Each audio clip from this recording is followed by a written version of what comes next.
नमस्कार दोस्तों, मैं डॉक्टर अरविंद भारद्वाज सृष्टि क्लिनिक चिकित्सा में आपका स्वागत करता हूं। दोस्तों, आज हम बात करने वाले हैं शारीरिक स्वास्थ्य की, यानी कि फिजिकल हेल्थ की।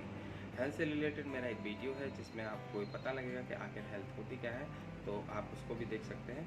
तो देरी न करते हुए स्टार्ट करते हैं कि आखिर ये शारीरिक स्वास्थ्य क्या है और कैसे हम इसको मेंटेन रख सकते हैं। तो आयुर्वेद के अनुसार जो हमारे शरीर के जो स्वास्थ्य के 3 स्तंभ हैं वो हैं वात, पित्त और कफ। क्योंकि वात, पित्त, कफ में लोगों को ज़्यादा जानकारी नहीं है और इसको एक सरल भाषा में और 1-2 लाइनों में समझाना भी पॉसिबल नहीं है। तो इसके लिए अगर आप रिक्वेस्ट करेंगे तो मैं अलग से वीडियो डालूँगा। और आज हम बात करेंगे उसको सहायता देने वाले 3 उपस्तंभों की, यानी कि हमारे जो स्तंभ हैं वात, पित्त, कफ, उनको जो सपोर्ट करते हैं और जो हमें समझने के लिए भी बहुत ज़रूरी है, तो उनकी आज बात करते हैं। तो आचार्य चरक ने सूत्र स्थान के 11वें अध्याय के 35वें श्लोक में कहा है कि त्रय उपस्तंभा इति आहारः स्वप्नो ब्रह्मचर्यम इति, अर्थात उन्होंने उपस्तंभ में आहार को प्रधान माना है और पहले वर्णित किया है। तो आज बात करते हैं आहार की, क्योंकि और 2 जो टॉपिक हैं आपका स्वप्न यानी कि निद्रा और ब्रह्मचर्य यानी कि ब्रह्मचर्य के लिए भी थोड़ा सा लंबा टॉपिक है, तो मैं दोनों टॉपिक को बाद में कवर करूंगा। आज बात करता हूं आहार की। तो आहार के लिए क्या कहा गया है, क्यों ज़रूरी है, क्या इसके उद्देश्य होते हैं। तो गला अधोनियत इति आहार है, अर्थात जो मुख से लिया जाए या निगला जाए उसको हम आहार कहते हैं। और इसका प्रमुख जो उद्देश्य है वो है आयु को बढ़ाना और मन की शुद्धि करना और शरीर को ऊर्जा पहुंचाना। तो हमारे जो भगवत गीता ग्रंथ है उसमें भी आहार के बारे में वर्णित किया गया है और उसमें बताया गया है कि सात्विक, राजसिक और तामसिक जो भोजन है वो कैसा होता है और उसको किस प्रकार के लोग जो है लेते हैं। तो ये जो सारी नॉलेज है वो सेल्फ असेसमेंट के लिए है, ना कि किसी दूसरे व्यक्ति में दोष देखने के लिए। तो आप स्वयं में अपना 24 घंटे अपने साथ रहते हैं तो आप अपने को ज़्यादा ऑब्जर्व करते हैं, ना कि दूसरे को। तो ये सारी नॉलेज आप अपने से खुद एनालाइज करने के लिए यूज़ करें, ना कि किसी को मतलब जज करने के लिए। तो उसमें लिखा गया है कि जो हमारी भगवत गीता है उसके 17वें अध्याय में 8, 9 और 10 श्लोक हैं। तो उसमें पहले सात्विक और फिर रासिक और तामसिक भोजन कैसा था उसके बारे में भी वर्णित किया गया है। तो जो सात्विक भोजन है उसके बारे में कहा गया है कि वो लैक्टो वेजिटेरियन डाइट, जैसे कि हमारा दूध से बनी हुई वस्तुएं, फल, सब्जी इत्यादि है।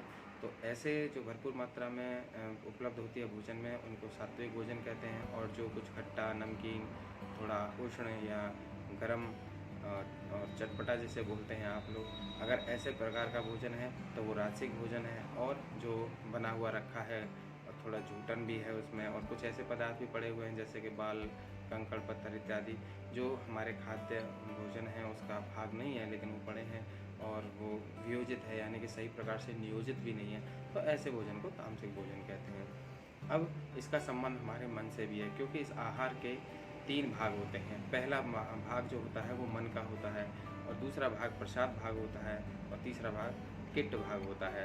तो जो पहला भाग होता है वो मन का, तो जैसे आपने पुरानी कहावत भी सुनी है कि जैसा अन्न वैसा मन। तो ये हमारे जो सिद्धांत आया है वो हमारे प्रमाणिक ग्रंथ हैं वहाँ से आया है। तो आप ये चुन सकते हैं, भगवान ने हमें इतनी बुद्धि दी है कि आप इसको चुन सकते हैं कि आपको किस प्रकार का भोजन करना चाहिए। और अगर आप भगवत गीता पढ़ना चाहते हैं और अच्छी कमेंट्री आप उसमें प्राप्त करना चाहते हैं तो स्वामी मुकुंदानंद जी की जो एक कमेंट्री है जो JK योग की है, तो आप उसको भी अपना ऑर्डर लेके मंगा सकते हैं। अगर आपको भगवत गीता चाहिए तो आप मुझसे भी संपर्क कर सकते हैं, तो मैं भी आपको कोशिश करूँगा कि आप तक वो पहुँचाने की।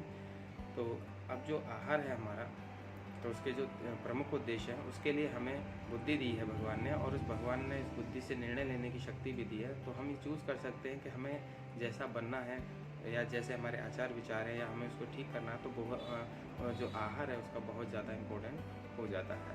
इसलिए आचार्य चरक ने भी आहार को प्रथम स्थान पर रखा है।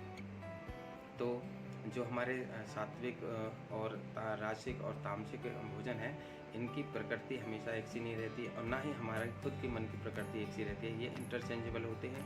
तो कोई भी व्यक्ति दूसरे व्यक्ति को देख के जज ना करे कि उसका क्या प्रकृति है, क्या उसका नेचर है। ये जस्ट सेल्फ रियलाइजेशन के लिए चीज़ें हैं। तो आज आहार के विषय में इतना ही, और आप आशा करता हूँ कि अगर आपको ये वीडियो अच्छा लगे तो आप इसको शेयर ज़रूर करिएगा, और चैनल को अगर आप पहली बार आप आए तो आप इस चैनल को सब्सक्राइब करना ना भूलें और शेयर करना ना भूलें। अगर आपका कोई क्वेश्चन या क्वेरी है तो आप हमें कमेंट में लिख सकते हैं, और भी अगर कोई आप हमें फीडबैक देना चाहते हैं तो आप हमें कमेंट बॉक्स में कमेंट कर सकते हैं। नमस्कार।